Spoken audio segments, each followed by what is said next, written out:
Hoy les llevamos a la pacífica comunidad de Sedona, Arizona, a menudo asociada con la curación y la tranquilidad. El pueblo quedó conmocionado cuando se descubrió el cadáver de un joven de 19 años en circunstancias espeluznantes y extrañas. Esta es la historia de un novio adolescente, una noviacilla de 65 años y un matrimonio que acabó en asesinato. Noah Beasley era un joven de 19 años de personalidad tímida y tranquila.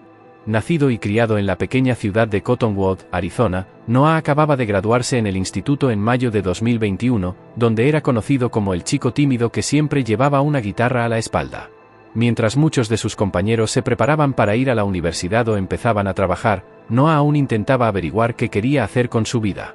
Le apasionaba la música y soñaba con ser músico algún día, pero aún no había decidido cómo hacer realidad ese sueño.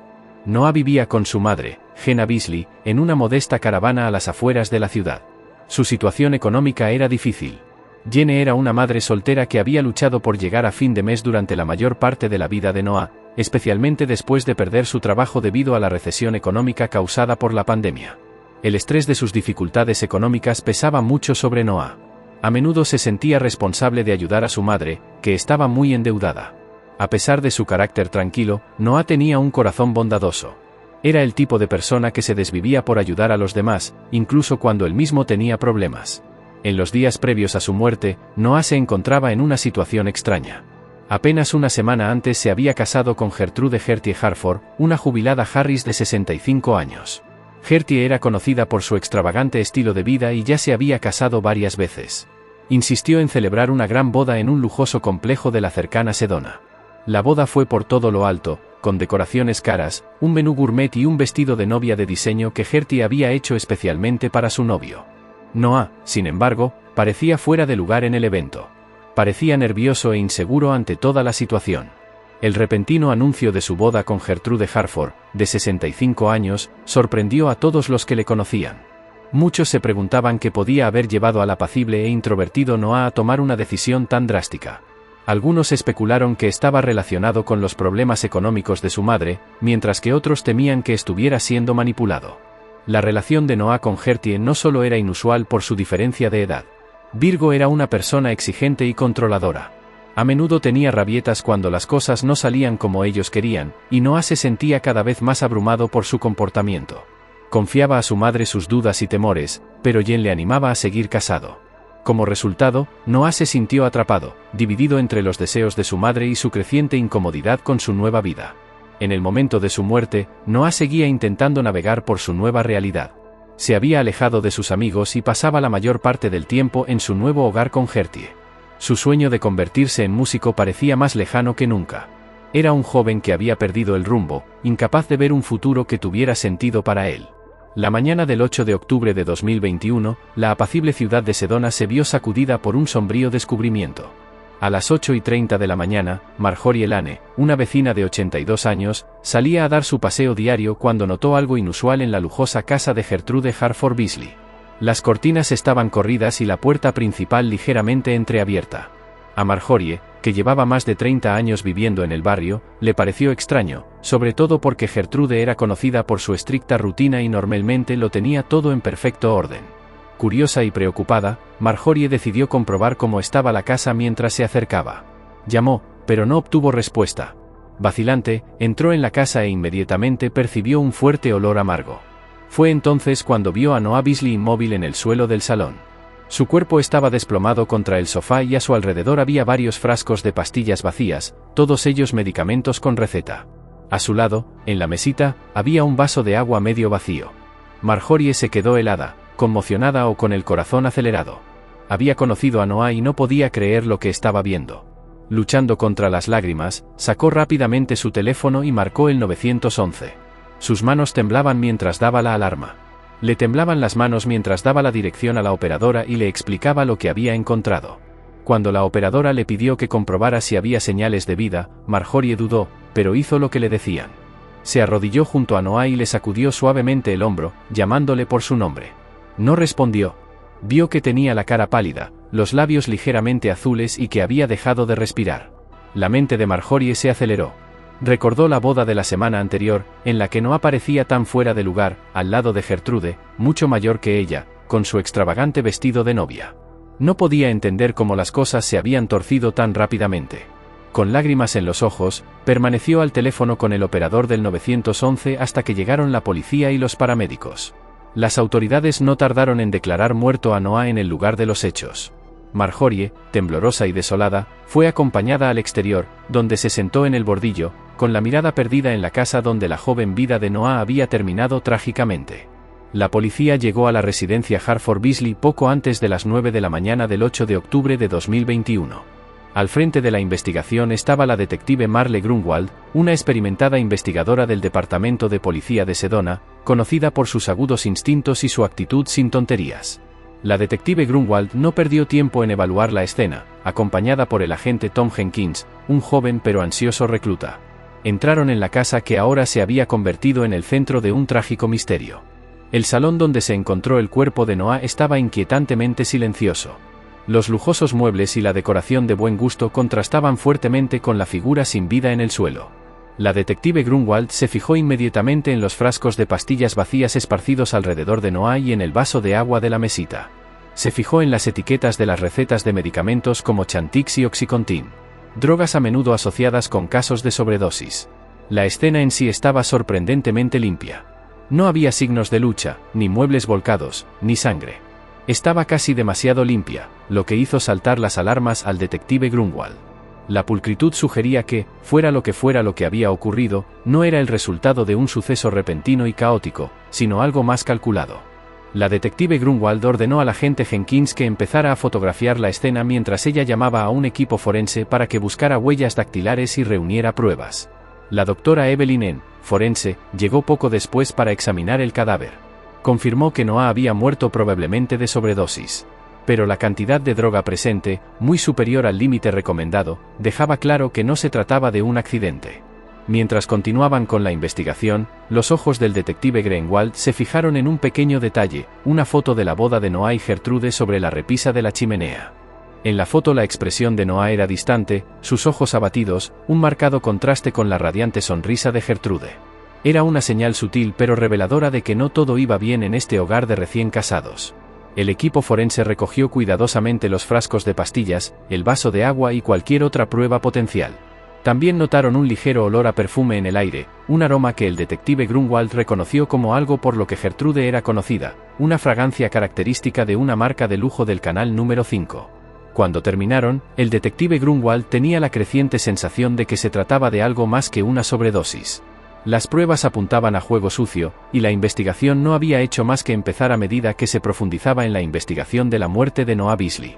La policía centró su atención en la sospechosa más obvia, Gertrude Gertie, Hartford Beasley, la esposa de Noah. Gertie, de 65 años, era una figura muy conocida en Sedona, tristemente célebre por su extravagante estilo de vida y su imponente personalidad.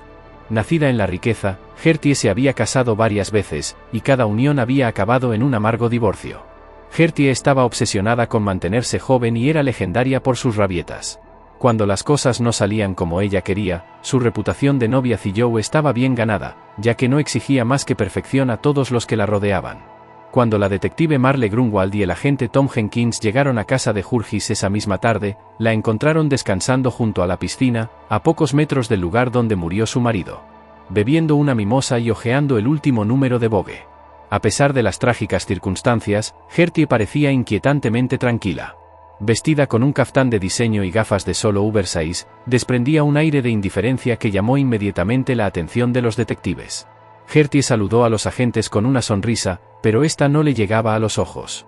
Cuando le preguntaron por los acontecimientos que condujeron a la muerte de Noah, explicó que la noche anterior se había acostado temprano, dejando a Noah en el salón para jugar a sus, entre comillas, juegos de ordenador. Afirmó que cuando se despertó esa mañana y no lo vio en la cama, supuso que había dormido en el sofá. Expresó sorpresa y cierta tristeza al enterarse de su muerte, pero no parecía especialmente angustiada, como si hubiera oído hablar de amigos fétidos fallecidos. Durante el interrogatorio, la historia de Gertie siguió siendo coherente, pero su falta de emoción levantó sospechas. Se mostró colaboradora, pero distante, respondiendo a las preguntas con una precisión ensayada. Cuando se le preguntó por los frascos de pastillas encontrados en el lugar del crimen, Gertie declaró que Noah había tenido problemas recientemente y que le habían recetado medicación para ayudarle a sobrellevarlos. Insistió en que no tenía ni idea de que pudiera sufrir una sobredosis y sugirió que quizá Noah había tomado más pastillas de las debidas en un momento de desesperación. A pesar de su actitud tranquila, la detective Granville observó algunas incoherencias en la historia de Gertie. Por un lado, Gertie había mencionado que Noah estaba jugando a videojuegos, pero el televisor estaba apagado cuando Marjorie Elaine descubrió el cadáver. Además, la cama del dormitorio principal estaba intacta, lo que sugería que Gertie podría no haberse acostado. Cuanto más presionaba el detective Grunewald, más claro quedaba que Gertie ocultaba algo. Sin embargo, sin pruebas concretas, la policía no podía retenerla. La coartada de Davis parecía irrefutable, pero su comportamiento dejaba una persistente sensación de duda. Al concluir el interrogatorio, el detective Grunewald no podía quitarse de la cabeza la sensación de que aquella mujer de voz glamurosa estaba más implicada en la muerte de Noah. Y siguió con que Gertrude Harford Beasley seguía siendo una persona de interés. La policía centró su atención en la segunda sospechosa, Jenna Beasley, no en su madre. Jene, de 49 años, era una mujer que se había enfrentado a más que su parte de dificultades. Su vida había sido una serie de malas decisiones, cada una aparentemente peor que la anterior. Luchando contra una deuda aplastante, Jene había recurrido a la venta de medicamentos con receta por debajo de la mesa, un secreto que había conseguido mantener oculto. A la mayoría, pero no a todos. Habiendo sido detenida varias veces, la detective Marle refunfuñaba, sabía que la desesperación de Jenny podría haberla empujado a empujar a Noah a su malogrado matrimonio con Gertrude. Al fin y al cabo, la unión ofrecía a Jene un salvavidas para salir de sus penurias económicas. La idea de que el matrimonio de su hijo pudiera asegurarle el futuro era demasiado tentadora como para resistirse. ¿Pero a qué precio? Cuando la policía la trajo para interrogarla, parecía agotada y nerviosa. Vestida con unos vaqueros desteñidos y una camiseta de guerra, contrastaba con la imagen pulida de Gertrude. Las manos de Jene temblaban mientras encendía un cigarrillo, un hábito que había retomado en los últimos meses, y su voz vacilaba al responder a las preguntas del detective. Jene admitió que había animado a Noah a casarse con Gertrude, pintándolo como una oportunidad que él no podía dejar pasar. Habló de la boda celebrada en un lujoso complejo turístico de Sedona, donde Noah había parecido fuera de lugar en medio de la opulencia. Jene alegó que había querido lo mejor para su hijo, que creía que Gertrude podría proporcionarles dinero a él y a ella, algo que ella nunca había sido capaz de ofrecer. Sin embargo, cuando la conversación cambió a las drogas encontradas en la escena, Jene se puso a la defensiva. Negó saber nada de la gran cantidad de ellas, insistiendo en que Noah debía de haberlas cogido él mismo y haberlas obtenido de algún otro lugar. Pero, refunfuñó el detective, no estaba convencida. Las dificultades económicas de Jene, su implicación en la venta ilegal de drogas y su desesperación por asegurar su futuro apuntaban a que estaba implicada bajo presión. Las respuestas de Jene se volvieron más erráticas. Comenzó a contradecirse en un momento dado, afirmando que no había visto a Noah en días, y más tarde declarando que lo había visitado la noche antes de su muerte. Su nerviosismo y sus declaraciones incoherentes no hicieron sino aumentar las sospechas de la policía. Con Gertrude Harford, Beasley y Jene Beasley bajo escrutinio. La policía centró su atención en un tercer sospechoso, Harry Harford, el exmarido de Gertrude. A sus 70 años, Harry era un acaudalado magnate inmobiliario con fama de despiadado tanto en los negocios como en su vida personal. Su empresa más reciente consistía en el desarrollo de comunidades de jubilados en Arizona, un negocio lucrativo que no había hecho más que ampliar su imperio. La relación de Harry con Gertrude había terminado en un amargo divorcio pocos meses antes de que ella se casara con Noah. El divorcio había sido un espectáculo público, cotilleado en los círculos sociales más altos y elevados de Arizona. Gertrude se había ido con una parte considerable de la fortuna de Harry, dejándolo enfadado y humillado. El momento de la boda de Noah con Gertrude, mucho más joven, había añadido el insulto a la injuria. Los celos y el resentimiento de Harry lo convirtieron en el principal sospechoso de la investigación. La detective Marle Grunwald y el agente Tom Jenkins decidieron interrogar a Harry cuando llegaron a su extensa finca. Lo encontraron en el despacho de su casa, rodeado de documentos legales y planos arquitectónicos. Harry le saludó con un fuerte apretón de manos y se mostró seguro y controlado. A diferencia de Jene, que se había mostrado nerviosa y agitada, Harry estaba tranquilo y sereno, casi como si hubiera estado esperando su visita. Durante el interrogatorio, Harry se mostró cooperativo, pero sus respuestas fueron cuidadosamente mesuradas. Admitió que estaba enfadado por el nuevo matrimonio de Gertrude y lo describió como una bofetada en mi cara. Sin embargo, negó cualquier implicación en la muerte de Noah. Harry explicó que había estado ocupado con sus negocios y que había tenido poco contacto con Gertrude o Noah desde el divorcio. Cuando se le preguntó por su paradero la noche de la muerte de Noah, Harry proporcionó una coartada sólida. Afirmó que había estado en una cena de negocios en Phoenix, reunido con posibles inversores. Varios asistentes de alto nivel podían dar fe de su presencia, por lo que era difícil para la policía cuestionar su coartada. A pesar de su cooperación, el detective Grunwald no podía evitar la sensación de que Harry ocultaba algo. Sus columnas parecían casi demasiado ensayadas, como si hubiera ensayado sus respuestas. El hecho de que se le hubiera visto discutiendo con Gertrude pocos días antes de la muerte de Noah no hacía sino aumentar las sospechas. Los testigos informaron de una acalorada discusión entre ambos en un club de campo local, donde Harry le habría dicho a Gertrude que se arrepentiría de su divorcio. Aunque la policía no tenía pruebas suficientes para detener a Harry, su posible móvil, los celos y la venganza, lo mantenían firmemente en su punto de mira. La investigación estaba lejos de terminar, y el detective Granville sabía que tenían que cavar más hondo para descubrir la verdad. El 15 de octubre de 2021, justo cuando la investigación parecía estancarse, surgió una nueva prueba decisiva. Era una tarde fresca y soleada, con nubes empezando a formarse sobre Sedona. La detective Malia, malhumorada, estaba en comisaría revisando de nuevo los expedientes del caso. Cuando el agente Tom Jenkins entró corriendo con un sobre cerrado, había sido entregado de forma anónima en la comisaría esa misma mañana, lo que levantó sospechas de inmediato. Dentro del sobre había una unidad USB. El contenido de la unidad era impactante. Una serie de mensajes de texto entre Gertrude Harford Beasley y un contacto desconocido fechados pocos días antes de la muerte de Noah. Los mensajes detallaban un plan que Gertrude había estado tramando para divorciarse de Noah y excluirlo de su testamento, utilizando su conocimiento de los negocios ilegales de drogas de Jene Beasley como palanca legal. La detective Grunwald y su equipo empezaron inmediatamente a rastrear el origen de los mensajes. Descubrieron que el contacto anónimo era, de hecho, uno de los investigadores privados de Gertrude, alguien a quien había contratado para sacar a la luz los trapos sucios de Jene en los días previos a su boda con Noah. Este investigador había descubierto el historial de Jene en el tráfico de drogas y estaba proporcionando a Gertrude la información que necesitaba para ejecutar su plan. La nueva evidencia pintó un cuadro condenatorio de Gertrude como una mujer manipuladora y vengativa dispuesta a llegar a cualquier extremo para conseguir lo que quería. También planteó serias dudas sobre el papel de Jene en la muerte de Noah. ¿Se había enterado Jene del plan de Gertrude y actuó por desesperación? ¿O era simplemente un peón en el retorcido juego de Gertrude? Con estas nuevas pruebas, la policía intensificó sus investigaciones sobre Gertrude y Jene. La investigación adquirió una nueva urgencia cuando quedó claro que la verdad era mucho más compleja de lo que nadie había sospechado en un principio.